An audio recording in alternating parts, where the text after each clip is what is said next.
เอาสบายดีเนาะทุกคนเนาะพบกับเราเบาต้นพาเพลินเนาะไม่ได้ลงคลิปมาโดนแล้วเนาะวันนี้เราก็มาตัดคลิปลงให้เบิ่งอันนี้ก็เป็นห้านของพ่อแม่เราเองเนาะได้ก่อสร้างเฮ็ดใหม่หมดทุกอย่างเนาะโดนได้มาเยี่ยมยามบ้านบรรยากาศ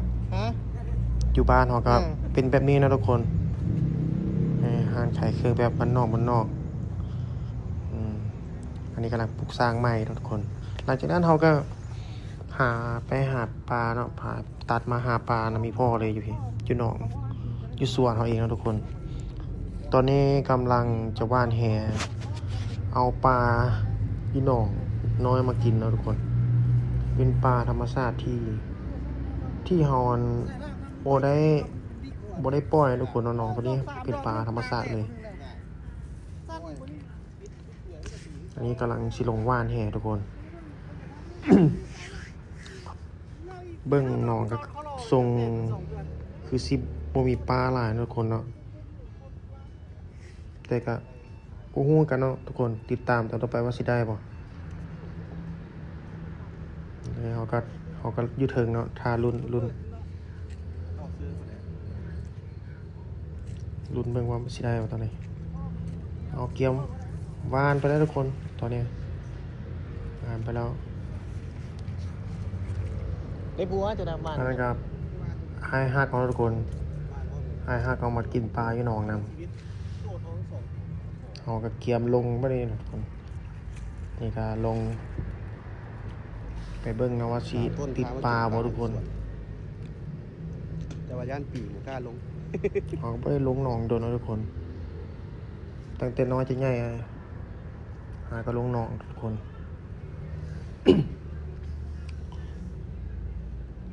งมไปเนาะทุกคนก็บ่คือสิบ่ถึกหยังทุกคนบาดทำอิฐก็ ได้กินแห้วทุกคนเพิ่นก็บ่ไปเอาก้างไม้ขึ้นเอาขี้เหงื่อขึ้นเพราะว่ามันบ่ส่งสิถึกเนาะทุกคนฮอดทำอิฐส่วนอายฮักเขาก็ติดตามอยู่อยู่ถึงเนาะย่านปิงว่าย่านมีปิงใส่เบ็ดมันบ่กินหรอถ้าเฮาเบิ่งทรงก็บ่มีปิงเนาะทุกคนน้องนี่เป็นน้องที่ดินทรายทุกคนปิงกับบ่หลายบ่มีทุกคนเอาเก็บกลางไม้ขึ้นมันเป็นคือว่ามีคนมาเอาเนาะทุกคนน้องเฮาแบบผิดปกติเนาะทุกคนมาเทื่อแล้วมาจอบเบิ่งคือว่าเห็นปลาบอนหลายอยู่เนาะทุกคนมาเทื่อนี้คือว่ามิดจิลี่เลยทุกคนแปลว่ามันแบบน้ำนิ่งๆนะทุกคนแบบบ่ทรงคือสิมีปลาคือมาสุดก้อนมาจอบเบิ่งทุกคนเนาะปลาโดดขึ้นมาเลยทุกคนแบบมันโดดขึ้นมาให้เห็นเลยทุกคนมันน่าจะมีคนเข้ามาลากเอานะทุกคน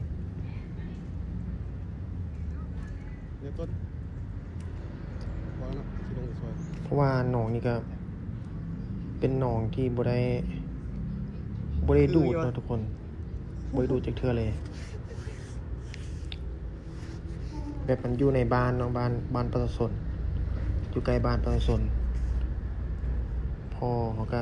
บ่ได้สู้เข้ามาจอบทุกคนเนี่ยทุกคนครับพอได้อยู่ทุกคนได้ปลาคอได้ปลาในปลาดินปลาในนะทุกคนจากมันมาได้แสนแล้วเอาสลิปเนี่ยทุกคนอันนี้ปลาเอาหัวปลาเนี่ย คอตัวใหญ่หวะตอนนี้ก็ลุ้นเลยทุกคนได้ปลาคอโอ้ตัวนี้เลยมันกินเบ็ดเท่าตัวนั้นเลยได้ปลาคอตัวใหญ่เติมมาทุกคนทุกว่าได้ตัวเดียวแล้วใหญ่สุดทุกคนได้ตัวปลาคอเนี่ยตัวเดียวเนี่ยมันโดดลงคืนได้โยนมาบุบิดมันโดดลงนี้คืนหักคอมันก็พอได้ทุกคนแบบเกือบหมดความหวังนะทุกคนทำอิฐว่าน 2-3 เทื่อบ่ได้จักโตเลย กือบทอแล้วทุกคน นี่ก็เป็นผลงานอยู่หนองน้อย หลังจากนั้นที่เขาว่านแห่อยู่หนองน้อย ได้ประมาณ 2-3 ตัวทุกคนเขาก็มาว่านแห่อยู่หนองใหญ่ต่อเนาะทุกคนเนาะพอย่านบ่พอกินนะทุกคน ตอนนี้ก็รุ่นอยู่เนาะว่านแห่ประมาณ 3-4 เทื่อหนองใหญ่นะทุกคนเนาะรอบนี้ได้ประมาณ 2-3 ตัวเลยคนแล้วก็กลับบ้านเขาเลย กลับบ้านมาปิ้งปลากินกับอ้ายฮักเขา2 คนตอนนี้ หมูปิ้ง มันก็บุญภัยเนาะส่วนพ่อก็ไปเวียกต่อนะคนเนาะไปเบิ่งสวนเบิ่งห้านเขาก็ปิ้งปลาท่า สิยก ตอนนี้เขาก็กินเบียร์กินปลาปิ้งปลากับไอ้หักเขา ใส่นี่ฟาร์ม บรรยากาศอยู่เฮือนก็ประมาณนี้ทุกคนเนาะเลี้ยงไก่ เด้ฟาร์ม เลี้ยงไก่ตีเนาะทุกคน ฟาร์มไก่ตี ไก่พม่าแข้งหน้าไวๆสนใจทักหาได้นะทุกคนใครสนใจไก่ตี นี่ก็เป็นปลาข้อที่เรา ขี่ปลาคอ ได้มาอยู่หนองปลาได้ตัวเดียวเอามาเผากินเลยทุกคนหอมแซ่บหลาย ตอนนี้หัวหน้าเขาก็มาหัวหน้าเขาก็จับไก่มาซ้อมให้อ้ายฮักเขาเบิ่งอ้ายฮักก็เป็นคนที่มักไก่ตีถือว่าพูดหนึ่งเลยเนาะเรามักหลายนี่ไก่ตีอยู่งานเขาก็มานี่ทุกคนเนาะคัดมาอย่างดีเนาะเอามาข้อนี้ก็ขอบใจหลายๆด้วยทุกคนนะที่เบิ่งจนจบ